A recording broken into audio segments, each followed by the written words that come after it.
Every day I get several messages from Muslims saying something like this: David, you talk about Muhammad in front of your books because you're too scared to say these things in front of Zakir Naik. To you Muslims who think that Christian debaters are scared of Zakir Naik, I'd just like to ask, what color is the sky in your world? Because here on Planet Reality, Zakir Naik is a joke.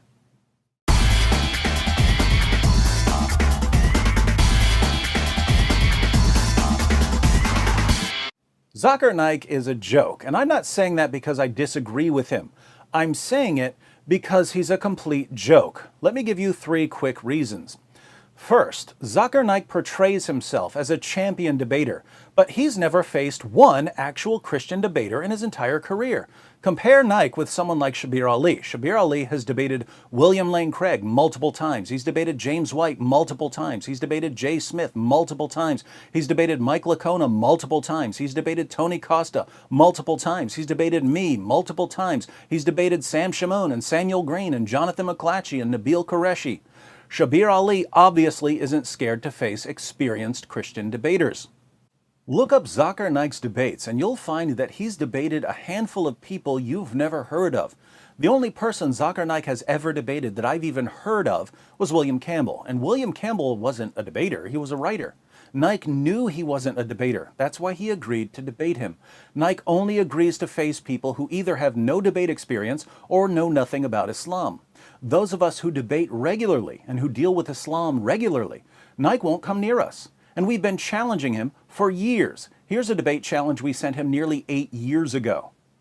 I've challenged him to debate. James White has challenged him to debate. Sam Shamoun has challenged him to debate. Nabil Qureshi has challenged him to debate. And do you know what he says when we challenge him to debate?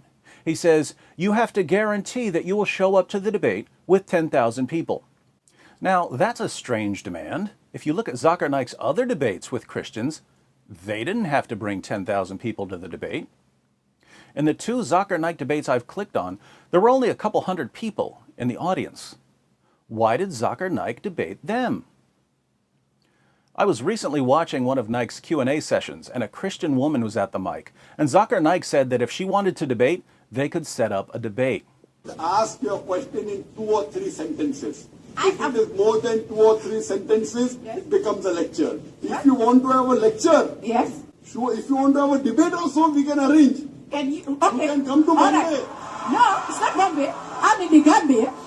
Why was Zakir Naik trying to set up a debate with a random woman who stepped up to a mic at a Q&A session? By the way, right after he challenged her to debate, he changed his mind and said that he refuses to debate women. Then he said that he would be happy to debate a religious scholar. But once again, Naik didn't say anything about bringing 10,000 people to the debate. Why does Zakir Naik's 10,000 people rule only come into play when he's challenged by people who debate regularly? If some local pastor no one's ever heard of agrees to face him, suddenly Naik is ready to debate, even if the pastor shows up with no one. This is the age of the internet. Millions of people can watch a debate online. Zakir Naik could have a debate with a Christian in a hotel room and people around the world could watch it. Why does he selectively apply his 10,000 people rule? Because he knows that in America, most Christians have no idea who he is, so they're not going to come out by the thousands to see him debate. He knows that Christian debaters aren't going to rent the Superdome to face him because we think he's a joke. So he made up a rule that he only applies to avoid actual debaters. Why? Because he's a complete, utter, total coward, and he knows that his arguments would be destroyed by any experienced Christian debater.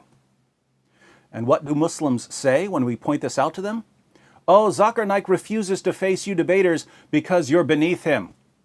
Wait, all of the actual debaters are beneath him, but the people he's debated, most of whom no one's ever heard of, they were important enough for him to face? How would we know who's beneath Zakir Naik if he's never once stood on stage with an experienced debater? How would we know? Naik is like a guy who walks outside his house, punches someone in the face, and declares that he's the heavyweight boxing champion of the world without ever facing any actual boxers. It's pathetic. What's even more pathetic is that Naik's followers are so gullible they think he's a serious debater. There are serious debaters in the world. Naik isn't one of them. Second, Zakir Naik's ministry pays people to convert to Islam.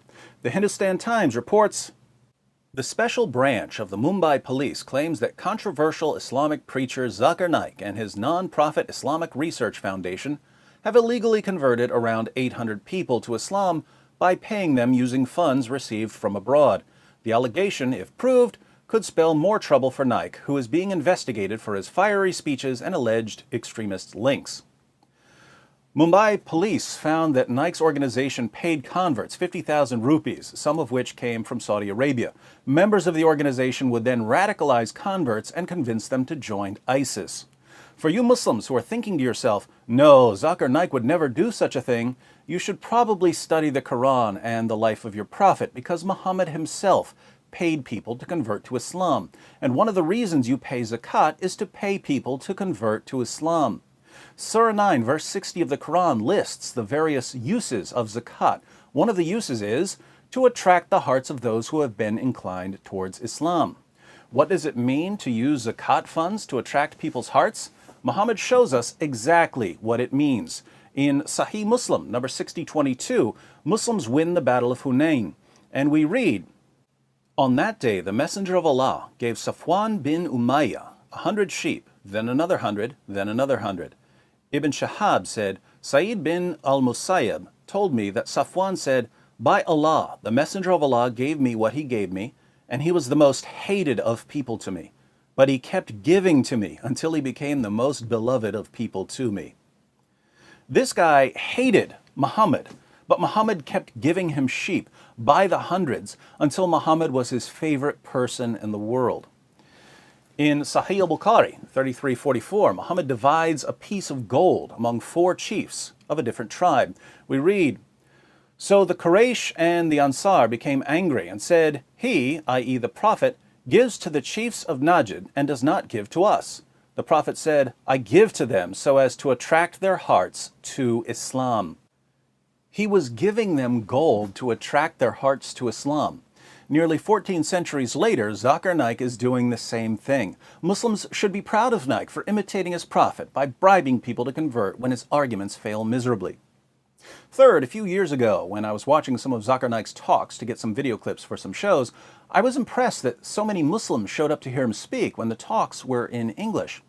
I know a few Christians from one of the areas he was speaking in, and I said to them, it's cool that wherever Zakir Naik goes, there are so many Muslims there who speak English.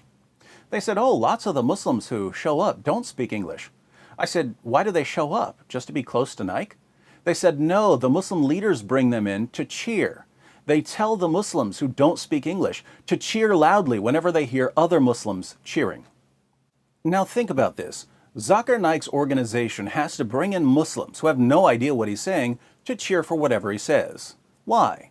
Because they understand that many Muslims, and even some non-Muslims, don't know enough about what he's saying to know if his arguments are good or bad. But if enough people are cheering for what he says, gullible audience members will assume that he must be right.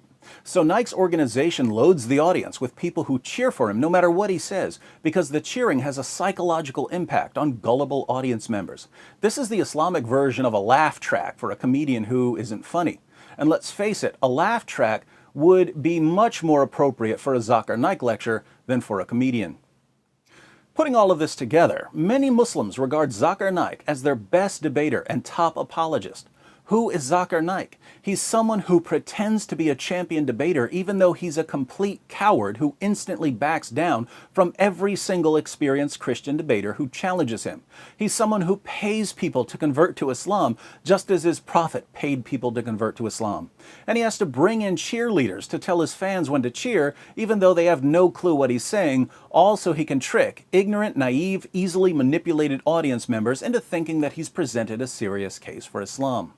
Zakir Naik is a joke. He's always been a joke. He'll always be a joke. If this is, as many Muslims claim, the best apologist Islam has to offer out of 1.6 billion Muslims in the world, what does this tell us about Islam? Of course, there's much more we could say about Zakir Naik. If you'd like to know more about why he backs down from debaters, click on this video by Nabil Qureshi, where Nabil examines just 5 minutes of a Zakir Naik lecture and finds 25 mistakes. You heard me correctly. Over a 5-minute period, Zakir Naik averages 1 mistake every 12 seconds. Fortunately for Naik, he's speaking to people who don't know any better and who don't bother to question or challenge him. But they keep cheering anyway, along with all the Muslims who don't even know what he's saying. Welcome to Islam, the only religion that would want someone like Zakir Naik as its champion.